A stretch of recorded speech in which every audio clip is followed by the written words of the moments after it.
Okay, so in this tutorial, well, everybody, welcome to this tutorial. This is the 20th tutorial, and in this tutorial, we're going to be learning about pointers. Now, pointers to a lot of people are probably one of the hardest parts of C++. Not that it's hard, it's a hard concept, it's just a hard concept to grasp. But once you grasp it, it's pretty easy, but I'm going to try and make it sound as easy as possible. But a lot of you, like me, when I started off programming, I seen pointers as so pointless. Like, why in the world do you need to do this? But they serve as very useful tools later on when we learn about polymorphism and such. But anyways, and when we learn about function pointers and all that advanced stuff. So anyways, let us get into it. So we learned about this symbol last tutorial, and what this symbol does is that it shows a reference to where it's stored in an address in memory. So if we say int health and we say it's equal to 100, if we say cout health and we put cout and health, if we run this program, what we're going to get is the address where that value is stored. Okay, so I built that.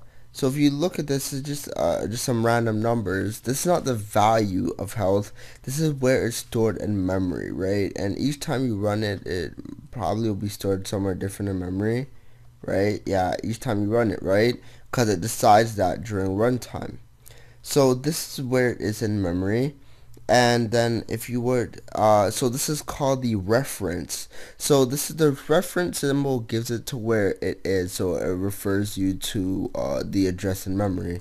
And we have this symbol that is a dereference symbol, right? Now we get an error because you'll see why, but that is a pointer symbol. Well, it's a dereference symbol, and that's what we use for pointers, right?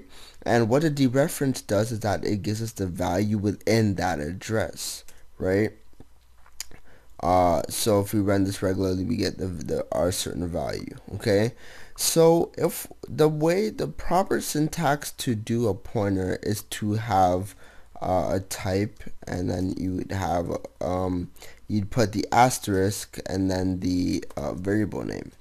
Okay. Now to get this straight, this is a pointer of the variable type, okay? It is a pointer of the type. It's not a pointer of the variable, it's a pointer of the type.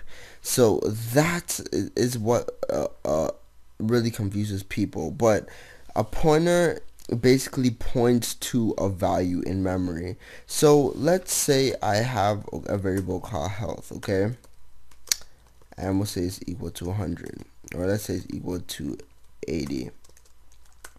And let's make a pointer of type int, and we're going to name it health 2. Okay, now in order to actually give a value, or to give a value to our pointer, what we do is we're going to say it's equal to ampersand health. Okay, so now this variable right there now is pointing to this address in memory.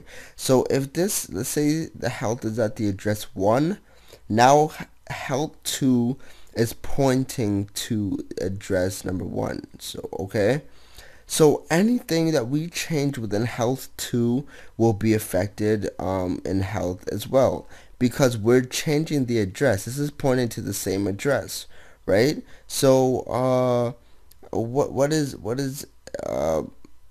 an example? I don't really know of a good example, but they are pointing to the same explicit address. So to show you what I mean by that is this. So what we're going to do is that right now health 2, right, it won't really do anything. What we want to do is we want to say the dereference, the dereference of health 2, we're going to add to that. So we're going to say plus equals 20. And then we're going to put out cout health. So we increased health 2 by 20, so health 2 should be equal to 100. And so will health will be equal to 100 as well, because it is pointing to the same address in memory. So if we run this, let's see what we get. So we get the value 100 like we assumed, because it's pointing to the address in memory. So this pointer right here is just saying this is pointing right now. Health 2 is, say, if it's pointing at address 2, it's health 2, the value is pointing at address 2. Once we use a dereference sign, we're saying find the value within health 2 and increase it by 20. And then since it's pointed to the same address, then whatever one we use, it is equal to that same value. So let us look at something else, okay? So this might kind of confuse you, or not, but what we're gonna do is we're gonna make it a bit more complicated, okay? So let's make another pointer, and we're gonna name this health 3. I know, creative name, right? Okay, so we're gonna say health 3 is equal to, we're gonna say it's equal to health 2. Okay, so look at it this way. Health 2 is pointing to health 1, is pointing to a regular health variable, and health 3 is pointing to health 2. So all three of them are all pointing to the same address. So even if I said a health 3 plus equals 20, we would still get the value 100. See, because they're all pointing to the same thing, right? So that is one thing to note. So if you say a pointer is equal to another pointer, right, therefore it's pointing to a new address in memory, and therefore whatever you change in that pointer will change that address's value. Okay, it won't change the value it was pointing to before. It will change the new values pointing to.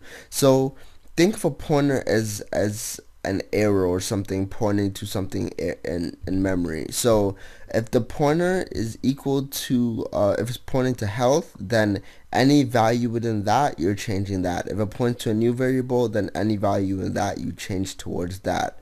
Okay? So for now, I will end this tutorial, and the next tutorial we will learn about pointers and arrays.